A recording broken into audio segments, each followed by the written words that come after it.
Well, as our season winds down in our children's play garden, we have a real treat coming off the vine here, and that's our Moon and Stars watermelon. And if you take a look at this vine, it may look pretty unhealthy because a lot of the foliage looks kind of yellow, and it's true that anthracnose fungus and spider mites have taken their toll, but this foliage with bright yellow spots is perfectly natural for this variety. Moon and Stars is an heirloom variety of watermelon that originated in Europe and at one time was thought to be totally lost, but in the mid-70s it was discovered on a farm in Missouri, and through the efforts of the Seed Savers Exchange it was brought back into production again, and we have it in our garden.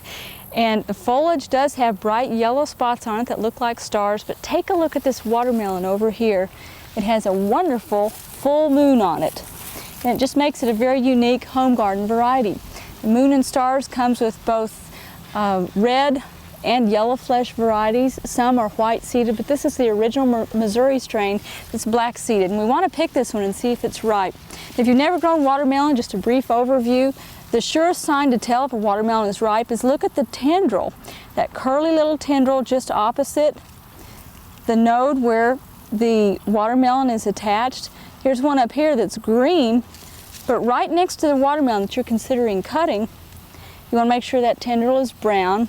And you want to look at the bottom where it was not exposed to the sunlight, and hopefully it's turned yellow. Now this one we've been moving around and turning, but the ground spot, normally where it's been laying on the ground, should be a bright yellow. And of course you can tell by thumping it. And a good example are these two right here. This one is not ripe yet, and I'll show you the difference when we thump them. That has a very flat sound. That sounds like a bucket of water. So let's just cut this. You want to make sure that you leave a bit of the tendril attached. And we'll slice into that over here and see if it's ripe yet. We've got some other varieties over here as well to show you real quickly. This looks quite a bit different than our standard Tri-X seedless varieties that are so common and available in grocery stores right now.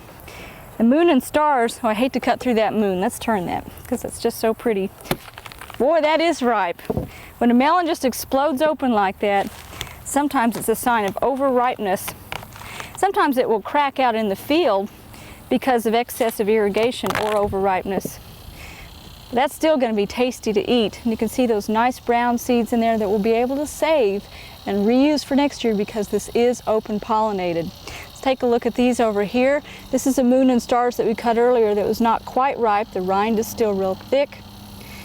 The seeds aren't fully brown yet. Right here is a thin-walled home garden variety called Dolce Verde. Has a nice thin wall, and you can see that would not do for shipping long distances, but it's a wonderful seedless for the home use. And then this is Tri-X seedless that you often see in the grocery store. Then this is an old Jubilee watermelon.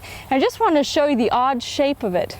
That occurs when we don't get full honeybee activity in the watermelons and we don't get full pollination. We don't have a full seed cavity up in here, and so it's oblong and a little bit odd shaped, but it should eat just as well. Well, to learn more about saving seed, let's go visit with Daryl Merrill again and see how he processes tomato seed for saving. We hope you enjoyed this video. It's part of our OK Gardening Classics YouTube channel. You can also find more recent videos on our Oklahoma Gardening YouTube channel. And join us on social media for great gardening tips, photos, and discussion.